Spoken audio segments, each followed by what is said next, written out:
Assalamualaikum warahmatullahi wabarakatuh. Salam sejahtera untuk kita semua dan salam budaya. Saya Ayu Kadarsi, mahasiswa PPG dalam jabatan kategori 1 Angkatan 3 tahun 2023. Di LPTK Universitas Negeri Manado, Prodi Seni Budaya, dengan dosen pembimbing Bapak Dr. Glenny Latuni, SPD, MPD, dan guru pamong Ibu Vivi Kumaat, SPD. Saat ini saya mengajar di UPT SMA Negeri 1 Parepare, Provinsi Sulawesi Selatan. Di video kali ini, saya akan mempresentasikan praktik baik best practice menggunakan metode STAR, situasi, tantangan, aksi, refleksi hasil, dan dampak terkait pengalaman mengatasi permasalahan peserta didik dalam pembelajaran. Tujuan yang ingin dicapai, meningkatkan motivasi peserta didik dalam pelajaran seni teater, sehingga mampu memahami dampak perundungan remaja melalui proyek film pendek dengan menggunakan model pembelajaran Project Based Learning. Kondisi yang menjadi latar belakang masalah mengapa praktik ini penting untuk dibagikan.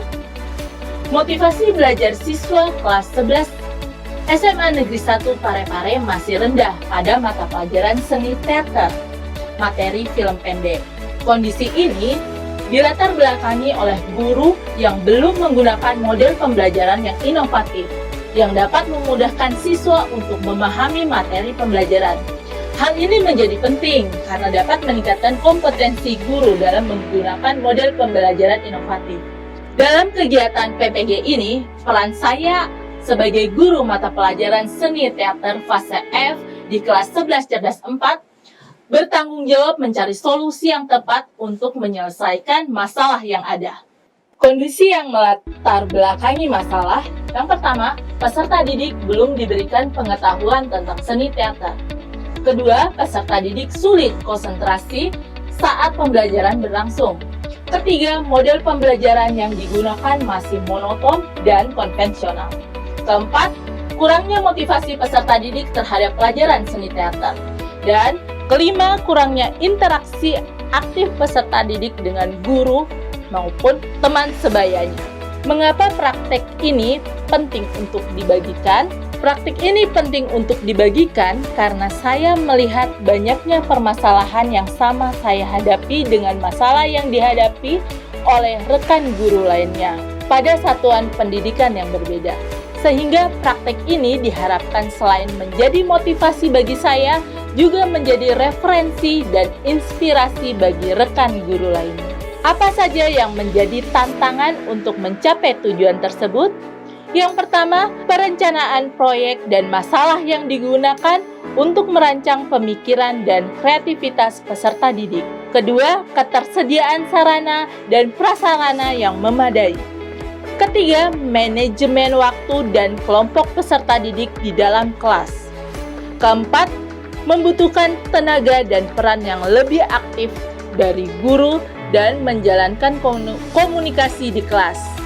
Yang kelima, pemanfaatan media dalam proses pembelajaran atau TIPEK. Langkah-langkah yang dilakukan untuk menghadapi tantangan tersebut, model pembelajaran yang digunakan adalah Project Based Learning untuk meningkatkan cara berpikir kritis peserta didik, memecahkan masalah terkait materi film pendek, tentu saja menyesuaikan karakteristik peserta didik dengan materi pembelajaran. Saya melaksanakan pembelajaran sesuai dengan sintak PJBL yang berpedoman pada modul yang sudah saya rancang sesuai dengan pendahuluan, inti, dan penutup. Dampak dari aksi dan langkah-langkah yang dilakukan yaitu peserta didik dapat mengikuti proses pembelajaran dengan baik meskipun ada beberapa peserta didik tidak mengerti yang akan dilakukan, namun seiring berjalannya waktu peserta didik dapat memahami dan menikmati setiap proses kegiatan yang akan diarahkan oleh guru. Kedua, apakah hasil efektif atau tidak? Berdasarkan tingkat pemahaman dan respon peserta didik, hasil praktik ini efektif. Faktor keberhasilan dan ketidakberhasilan dari strategi yang dilakukan, yaitu indikator keberhasilan dalam setiap strategi yang dilakukan adalah dengan ketercapaian setiap tujuan yang ingin dicapai pada awal perancangan kegiatan.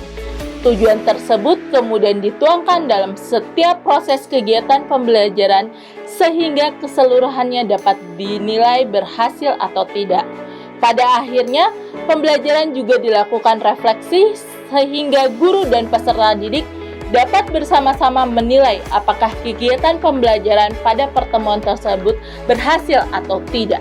Untuk itu, kesimpulan pada praktik baik kali ini, pembelajaran yang dapat diperoleh adalah guru harus merancang dan melaksanakan pembelajaran yang menyenangkan, bermakna, dan berpusat pada peserta didik dengan cara menentukan model pembelajaran yang sesuai sehingga dapat meningkatkan keaktifan dan kemampuan peserta didik dalam proses pembelajaran.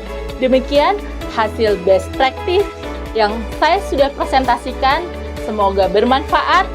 Dan saya akhiri, wassalamualaikum warahmatullahi wabarakatuh. Salam budaya.